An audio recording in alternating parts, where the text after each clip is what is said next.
Hi, எல்லாருக்கும் வணக்கம். நவமணி நச்சுவைக்கு உங்களை அன்போடு வரவேற்கிறேன். நான் இன்றைக்கி உங்களுக்கு செஞ்சு காட்ட போகிறது எலுமிச்சம்பழ ஜூஸு ஸ்டோர் பண்ணி வச்சுக்கிற மாதிரியான ஒரு ரெசிபி தான்.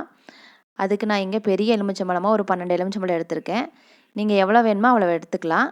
இந்த மாதிரி கட் பண்ணி வச்சுக்கோங்க. இப்போ பழத்தையெல்லாம் பிழிஞ்சு ஜூஸ் எடுத்துக்கலாம். இந்த மாதிரி புளியறது இருந்தால் நீங்கள் இப்படி வச்சு புழிஞ்சுக்குங்க. இல்லாட்டி கையிலேயே நம்ம புழிஞ்சுக்கலாம்.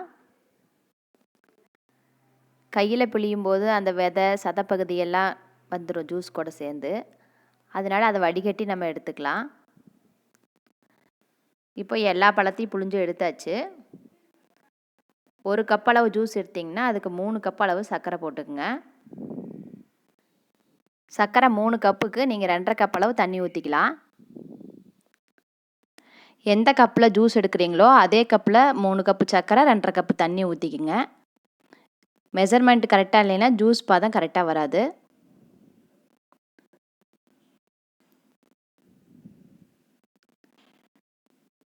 இப்போ தண்ணி கரெக்டாக ஊற்றியாச்சு. இப்போ சர்க்கரையில் நான் கரையிற அளவுக்கு நல்லா மிக்ஸ் பண்ணி விடலாம். குலோப் ஜாமுனுக்கெலாம் பாகு எந்த அளவுக்கு பதம் வருமோ அந்த அளவுக்கு வந்தால் போதும். சர்க்கரை நல்லா கரைஞ்சி பிசுபிசுப்புத்தன்மை வரும்ல அந்த அளவுக்கு காய்ச்சிக்கிங்க போதும். பாகு ரொம்ப நேரம் கொதிச்சிருச்சுன்னா ஜூஸ் ரொம்ப கெட்டியாயிடும், பதம் கரெக்டாக வராது. அதனால் பிசுபிசுப்புத்தன்மை வந்த அளவுக்கு ஆஃப் பண்ணிவிடுங்க. இப்போ பாகு நல்லா கொதிச்சிருச்சு.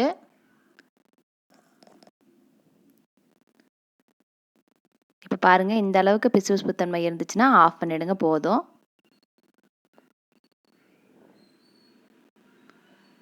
இப்போ நான் ஆஃப் பண்ணிடுறேன். ஆஃப் பண்ணிவிட்டு கொஞ்சம் நேரம் ஆற வச்சுருங்க. நல்லா ஆறணும். ஆறுனதுக்கப்புறம் தான் நம்ம ஜூஸ் கலக்க முடியும். இப்போ சூடு கொஞ்சம் கூட இல்லாமல் நல்லா ஆறிடுச்சு. இப்போ நம்ம ஜூஸ் கலந்துடலாம். ஜூஸில் தண்ணிலாம் சேர்த்திடாதீங்க, வெறும் லெமன் ஜூஸ் மட்டும்தான் இருக்கணும். இப்போ ஊற்றியாச்சு. நல்லா மிக்ஸ் பண்ணி விட்டுடலாம். இதுக்கு கொஞ்சம் உப்பு சேர்த்துடலாம். உப்பு சேர்த்திங்கன்னா டேஸ்ட் நல்லா கூடுதலாக இருக்கும். எலுமிச்சஞ்சாறு பாகு கூட நல்லா மிக்ஸ் ஆகிற அளவு கலந்து விட்டுடலாம். கலந்து விட்டதுக்கப்புறமா நம்ம ஸ்டோர் பண்ணி வச்சுக்கலாம். இந்த மாதிரி ஒரு கண்ணாடி பாட்டிலில் நம்ம ஸ்டோர் பண்ணி வச்சுக்கலாம். நீங்கள் வேறு உங்களுக்கு எது சௌகரியமாக இருக்குதோ அந்த பாட்டிலில் ஊற்றி வச்சுக்கோங்க. இப்படி பாட்டிலில் ஊற்றி வச்சுட்டிங்கன்னா நம்ம வெளியில் போகும்போது கூட தண்ணி மட்டும் எடுத்துகிட்டு போனால் மிக்ஸ் பண்ணி குடிச்சிக்கலாம். இது சம்மருங்கிறதுனால நம்ம வெளியில் போயிட்டு வரும்போது ரொம்ப டயர்டாக வருவோம். அப்போ வந்தோடனே நம்ம சீக்கிரமாக எது கலந்து குடிச்சிக்கலாம். எப்படி மிக்ஸ் பண்ணுறதுன்னு பார்க்கலாம். இந்த மாதிரி 2 டீஸ்பூன் எடுத்துக்கோங்க. இதில் தண்ணி ஊற்றிக்கலாம். டம்ளர் நிறைய தண்ணி ஊற்றிட்டிங்கன்னா கரெக்டாக இருக்கும். நல்லா மிக்ஸ் பண்ணி விட்டுட்டா ஜூஸ் ரெடி ஆயிடுச்சு. சூப்பராக இருக்குது டேஸ்ட்டு. சீக்கிரம் செய்யக்கூடியது, வேலையும் சுலபமாக இருக்குது. நீங்கள் ஒரு நாள் ஃப்ரீயாக இருக்கும்போது இந்த மாதிரி செஞ்சு வச்சுக்கோங்க. இந்த மாதிரி கண்ணாடி பாட்டிலெலாம் ஸ்டோர் பண்ணி வச்சுக்கிட்டோம்னா நம்ம எப்போ வேணாலும் எடுத்து ரெடியாக மிக்ஸ் பண்ணிக்கலாம். இந்த மாதிரி நீங்களும் ட்ரை பண்ணி பாருங்கள்.